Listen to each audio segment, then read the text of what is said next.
to recover Facebook account without email and phone number. Hi everyone, it's Sophia to assist you today. Without any delay, let's jump right in. First, open Chrome.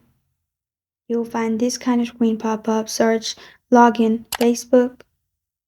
You'll find this kind of screen pop up. In here, click on forgot account and then add your full name. After that, press on search, and if it's your account, click on this is my account. In here you'll find this kind of screen pop up. Click on no longer have access to these. Then click on start at the bottom. You will need to upload ID. Click on upload ID.